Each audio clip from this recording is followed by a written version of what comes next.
Hello, great to be back home after over a week in the hospital.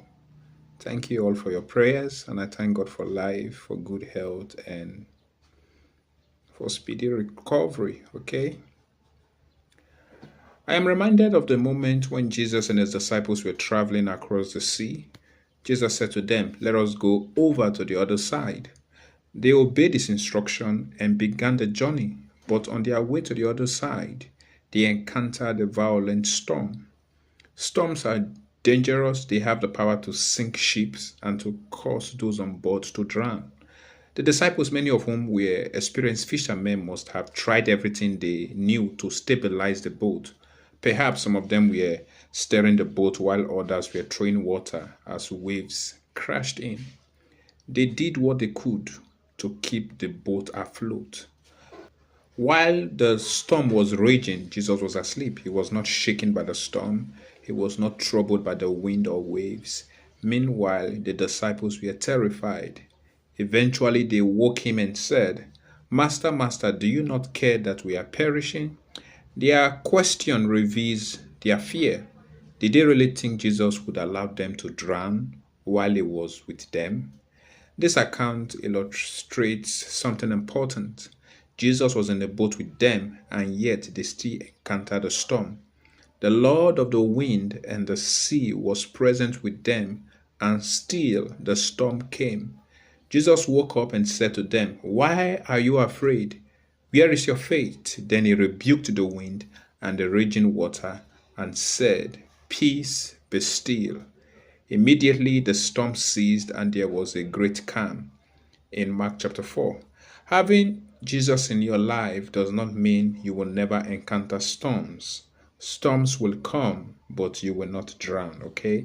God's protection does not mean the absence of difficulties. It means that the difficulties will not ultimately destroy you. His presence preserves you even when the storm is raging. This reminds me of the story of Joseph. When Joseph went to check on his brothers, they saw him coming and said, "Here comes the dreamer. Come, now let us kill him and see what will become of his dream." Their original intention was to kill him, yet they did not succeed in killing Joseph. Why? Because God was with him.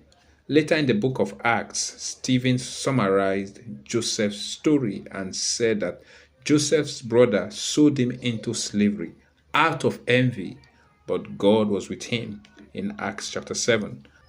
When Joseph was thrown into a pit, God was with him. When he was sold into slavery, God was with him. When he was falsely accused and unjustly imprisoned, God was with him. You know, sometimes you go through something in life and later look back and ask yourself, how did I survive that? You realize that the situation you went through should have destroyed you. You even know people who faced similar circumstances and did not make it through, and yet you did. When you reflect on it, you realize it was not your strength that preserved you, it was because God was with you. Some time ago, I wrote something that captures this truth. We serve a God who fights unseen battles and protects us from the dangers we do not even know about.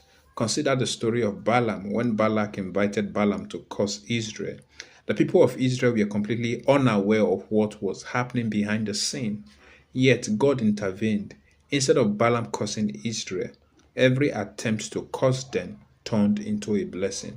God was protecting them even when they did not know they were under attack.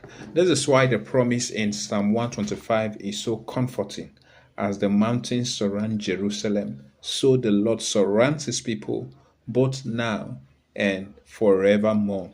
It means that even when the enemy intends evil against us, God is present to turn what was meant to harm into good. This promise reminds me of the words in Isaiah 41:10. "Fear not, for I am with you. Be not dismayed, for I am your God. I will strengthen you.